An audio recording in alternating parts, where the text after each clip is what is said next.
Welcome to Chitra's cooking feast. இன்றைக்கி வீடியோவில் ஒரு அருமையான இட்லி பொடி நம்ம எப்படி செய்கிறதா பார்க்க போகிறோம். இந்த இட்லி பொடி ஒன்று இருந்தால் போதும், சட்னி சாம்பார் எதுவுமே கேட்க மாட்டாங்க.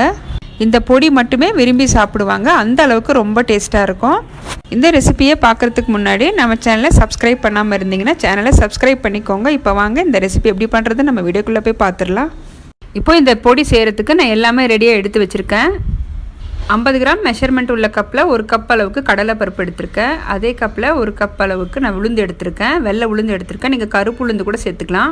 2 டேபிள் ஸ்பூன் அளவுக்கு பச்சை வேர்க்கடலை எடுத்திருக்கேன். கருப்பு எள்ளு 2 ஸ்பூன் எடுத்திருக்கேன். கருப்பு எள்ளுக்கு பதிலாக நீங்கள் வெள்ளை எள்ளு கூட சேர்த்துக்கலாம்.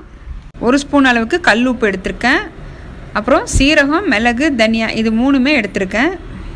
புளிப்பு டேஸ்ட்டுக்காக ஒரு சின்ன துண்டு அளவுக்கு புளி எடுத்திருக்கேன். ஒரு கட்டி பூண்டு எடுத்திருக்கேன். 50 கிராம் அளவுக்கு காஷ்மீரி மிளகாவும் நீட்ட மிளகாய் எடுத்திருக்கேங்க. காஷ்மீரி மிளகாய் சேர்க்கும் போது நமக்கு பொடி பார்த்திங்கன்னா நல்ல கலராக இருக்கும். இந்த இட்லி பொடிக்கான அளவுகள் எல்லாமே உங்களுக்கு ஸ்க்ரீனில் தெரியும், பார்த்துக்கோங்க. இப்போது ஒரு கைப்பிடி அளவுக்கு கருவேப்பிலை எடுத்திருக்கேன். இப்போது ஸ்டவ் ஆன் பண்ணி ஒரு பேன் வச்சுருக்கேன். பேன் சூடானதும் நம்ம 50 கிராம் அளவுக்கு கடலைப்பருப்பு சேர்த்துக்கலாம். 50 கிராம் அளவுக்கு உளுத்தம்பருப்பு சேர்த்துக்கிறேன். இப்போ ரெண்டுமே நல்ல மிதமான தீயிலேயே நல்லா வறுபட்டு வரணும், எண்ணெய் எதுவும் சேர்க்க வேண்டாம். இப்போ பார்த்தீங்கன்னா ரெண்டுமே நல்லா வறுபட்டுருச்சு. இப்போ இது கூடவே பச்சை வேர்க்கடலை 2 ஸ்பூன் அளவுக்கு சேர்த்துக்கிறேன். வேர்க்கடலை கொஞ்சம் கலர் மாறட்டும். கருப்பு எள்ளு 2 ஸ்பூன் அளவுக்கு சேர்த்துக்கிறேன். கருப்பு எள்ளுக்கு பதிலாக நீங்கள் வெள்ளை எள்ளு கூட யூஸ் பண்ணிக்கலாம். அடுத்தது தனியா 1 ஸ்பூன் எடுத்திருக்கேன். சீரகம் 1/2 ஸ்பூன், மிளகு 1/2 ஸ்பூன் சேர்த்துருக்கேன். இது 3மே கண்டிப்பாக சேர்த்துக்கோங்க, நல்ல ஒரு ஃப்ளேவராக இருக்கும். எள்ளு, சீரகம், தனியா கொஞ்சம் நல்லா வறுபடட்டும். இப்போது பூண்டு சேர்த்துக்கிறேன். இந்த அளவுக்கு பூண்டு சேர்க்கும் போது பொடி நமுத்து போயிடும், கெட்டு போயிடும் அப்படின்னு நினைப்பீங்க.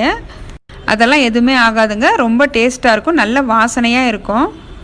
பூண்டு நல்லா வறுப்பட்டதும் ஒரு கைப்பிடி அளவுக்கு கருவேப்பிலை சேர்த்துக்கிறேன்.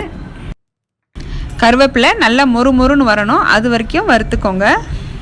கருவேப்பிலை நல்லா மொறுமொறுன்னு ஃப்ரை ஆனதும் காஞ்ச மிளகாய் சேர்த்துருக்கேன். காஞ்ச மிளகாய் நான் ஏற்கனவே வெயிலில் காய வச்சு எடுத்திருக்கேன். இப்போது 1/2 ஸ்பூன் அளவுக்கு பெருங்காயத்தூள் சேர்த்துக்கலாம். ஒரு 5 நிமிஷத்துக்கு ஃப்ரை ஆனதும் ஒரு சின்ன துண்டு புளி சேர்த்துக்கலாம். புளி சேர்க்கும் போது நார், கொட்டை ஏதாவது இருந்ததுன்னா எடுத்துகிட்டு சேர்த்துக்கோங்க. இப்போது 1 ஸ்பூன் அளவுக்கு கல்லுப்பு சேர்த்துக்கிறேன். இப்போது கல்லுப்பு சேர்த்துட்டு ஸ்டவ் ஆஃப் பண்ணிக்கலாம். கொஞ்சம் நேரம் ஆறட்டும். ஆறினதும் நம்ம மிக்ஸி ஜாரில் சேர்த்துட்டு அரைச்சிக்கலாம்.